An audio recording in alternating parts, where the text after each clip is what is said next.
हमारी प्यारी धरती, जिसके पास खुद का एक नेचुरल सैटेलाइट है जिसका नाम है मून।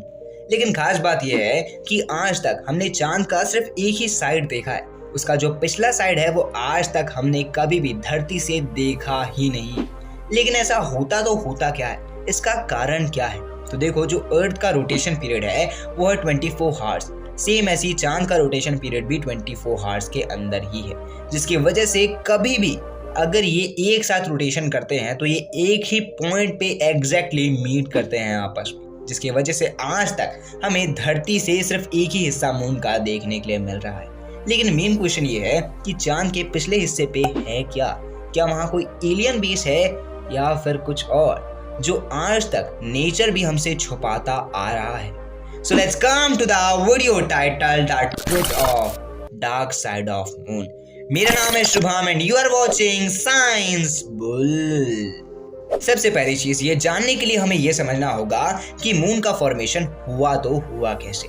तो देखो, जब बिलियंस ऑफ ईयर्स पहले हमारी धरती एक तपता हुआ लावा थी ना, तब एक अलग सा ही प्लैनेट जिसका नाम थिया था वो हमारी अर्थ से आके टकरा जाता है, जिसके कारण हमारे अर्थ से दो हिस्से उसके बाहर निकल जाते हैं जो हमारी अर्थ को ही ऑर्बिट बना के रोटेट कर रहे होते हैं।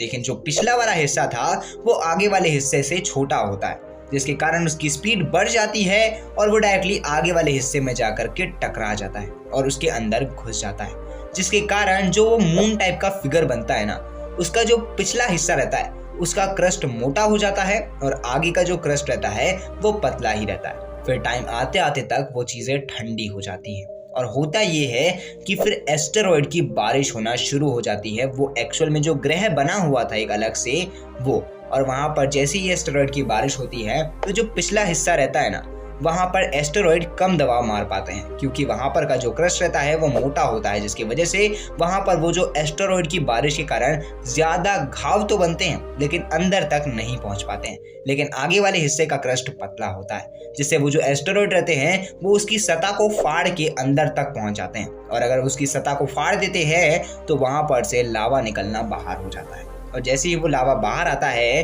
तो वो एक अलग सा ही डार्क साइड का फॉर्म ले लेता है सूखने के बाद, जिसके कारण आज भी हमारे प्यारे चांद के ऊपर कुछ दाग लगे हुए हैं, जो दाग एक्चुअल में वो लावा के सूखने के बाद ही उसे मिले थे। और यही कारण है कि वो जो डार्क साइड दिखता है वो डार्क साइड क्यों दिखता है। और जो पिछले वाला हिस्सा है वहां पर ना ही कोई एलियन बेस है ना ही कुछ और है। वहां पर अगर मैं आप लोग को नॉर्मली बताऊं तो सिर्फ और सिर्फ चांद का वो हिस्सा है जहां पर का क्रस्ट थोड़ा सा मोटा है, और वहां पर जो एस्टेरॉइड के निशान है वो आज भी है। और एस्टेरॉइड के निशान कभी भी चांद से हट ही नहीं पाएंगे। क्यों? क्योंकि वहां पर कोई एयर है ही नहीं, और जब एयर है ही नहीं तो आंधी तूफान आने का कोई चांस ही नहीं बनता है, और जब आंधी तूफान आएगा ही नहीं तो कोई मूवमेंट भी नहीं होगी। बट खास बात यह है कि आज तक हमें जितने भी मिथ्स है कि वहां हो सकता है कोई एलियन बेस हो या फिर कुछ और हो, ऐसा कुछ भी नहीं है। वहां पर सिर्फ और सिर्फ वही सतह है जो सतह थोड़ी सी मोटी है, और वही एस्टेरॉइड के निशान है जो उसे एक्चुअल में बॉम्बार्डमेंट के बाद मिले थे, जिसकी वजह से आज भी मून के ऊपर हमें कुछ दाग देखने के लिए मिलते हैं।